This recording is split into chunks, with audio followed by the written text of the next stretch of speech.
دیکھیے میرے بھائیوں، دنیا میں جہاں کہیں بھی آپ میری بات سن رہے ہیں، اللہ کے واسطے آپ اپنے ذہن و دماغ کو کھول کر میری باتوں کو سنیں اور سمجھیں۔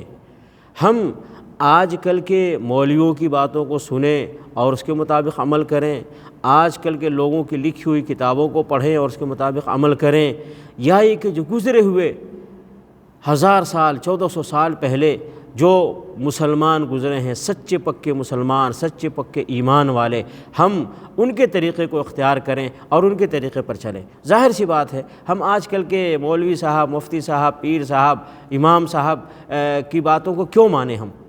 ہم تو دیکھیں گے وہ مسلمان، وہ سچے پکے مسلمان جن کو سارے لوگ صحیح مسلمان مانتے ہیں، جن کے ایمان کی گارنٹی سارے مسلمان دیتے ہیں، اور جن کے ایمان میں اور جن کے عمل میں ذرہ برابر کو شک اور شبہ بھی نہیں کرتا ہے۔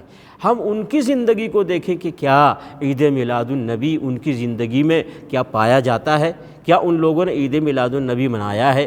یا عید میلاد النبی کے موقع پر انہوں نے جلوس نکالے ہیں؟ عید میلاد النبی کے موقع پر انہوں نے جھنڈے جگہوں پہ لگائے ہیں؟ کیا عید میلاد النبی کے موقع پر انہوں نے جشن منایا ہے؟ ہم ان مسلمانوں کو اپنے ذہن و دماغ میں رکھیں جن کو ہم سب مانتے ہیں۔ ہم ان کی بات نہ کریں جن کو آپ مانتے ہیں ہم نہیں مانتے، یا جن کو ہم مانتے ہیں تو آپ نہیں مانتے۔ میری مراد کیا ہے؟ وہ صحابہ کرام کی جماعت اور اہل بیت، صحابہ کرام اور اہل بیت، ہم سب ان سے محبت کرتے ہیں، ہم سب ان سے پیار کرتے ہیں، ہم سب ان کے ایمان کی گارنٹی دیتے ہیں، ہم سب ان کے سچے پکے مسلمان ہونے کی گواہی دیتے ہیں۔ تو کیا صحابہ کرام اور اسی طریقے سے اہل بیت رضوان اللہ علیہم اجمعین، کیا ان کی زندگی سے کوئی ثابت کر سکتا ہے کہ ان کے یہاں بھی اس طرح کا کوئی جملہ ہوتا تھا جشن عید میلاد النبی، اور جشن عید میلاد النبی کے نام پر وہ لوگ وہ کام کرتے تھے جو آج مسلمان کرتے ہیں؟ تو ظاہر سی بات ہے کہ کہیں نہیں ملے گا آپ کو اس طرح کی بات کہ صحابہ کرام کی زندگی میں یا اہل بیت کی زندگی میں جشن عید میلاد النبی کا وجود ہو، نہیں تھا ان کی زندگی میں۔ اب آئیے ہم آگے بڑھتے ہیں۔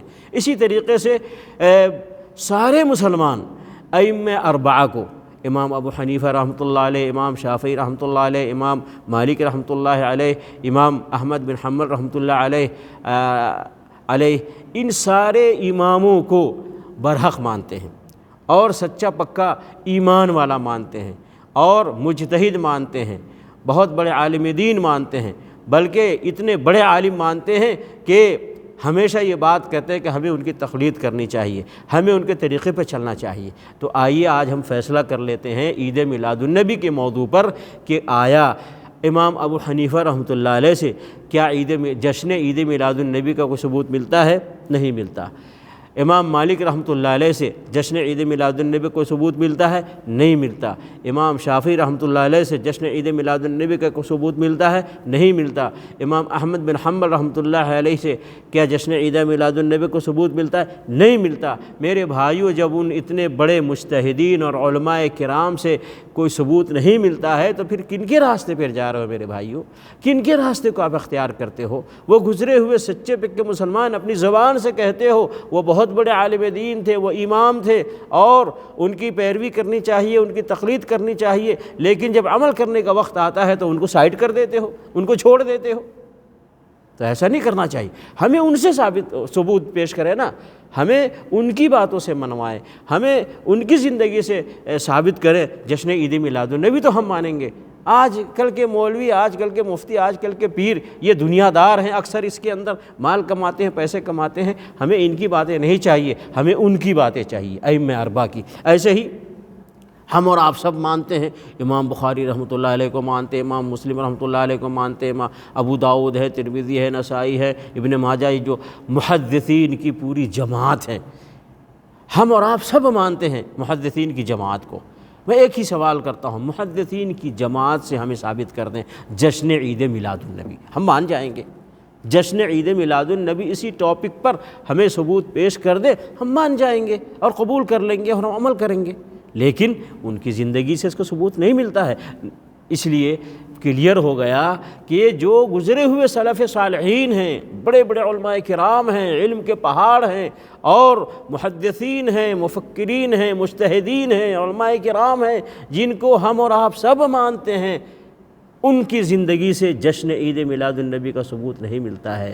اس کا مطلب یہ ہے کہ یہ سب نہیں کرنا چاہیے، یہ نہیں کرنا چاہیے، اس سے بچنا چاہیے، دور رہنا چاہیے۔ کرنا وہ چاہیے جو قرآن مجید سے ثابت ہو، کرنا وہ چاہیے جو رسول اللہ صلی اللہ علیہ وسلم سے ثابت ہو، کرنا وہ چاہیے جو صحابہ کرام سے ثابت ہو، کرنا وہ چاہیے جو آل بیت سے ثابت ہو، کرنا وہ چاہیے جو ائمہ اربعہ سے ثابت ہو، کرنا وہ چاہیے جو محدثین سے ثابت ہو۔ دین کے نام پر، اسلام کے نام پر ثواب سمجھ کے، اجر سمجھ کے وہ کام کریں جو وہ لوگ کر کے اس دنیا سے گئے ہیں، اور ایسا عمل کر کے گئے ہیں کہ دنیا کے سارے مسلمان ان کے ایمان کی، ان کے عمل کی گارنٹی دے رہے ہیں۔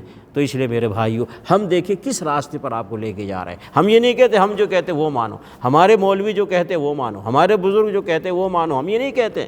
ہم تو بات ان کی منوا رہے ہیں جن کو آپ سب مانتے ہو اور ہم بھی مانتے ہیں۔ تو اللہ تعالیٰ مسلمانوں کو ان سلف صالحین کے طریقے پر، راستے پر چلنے کی توفیق عطا فرمائے، اور جو جس راستے پر وہ لوگ نہیں چلے ہیں اس راستے پر نہ چلیں۔ اللہ رب العالمین ہمیں اور آپ کو صحیح راستے، حق اور سچ راستے کو سمجھ کر اس کے مطابق عمل کرنے کی توفیق عطا فرمائے، آمین۔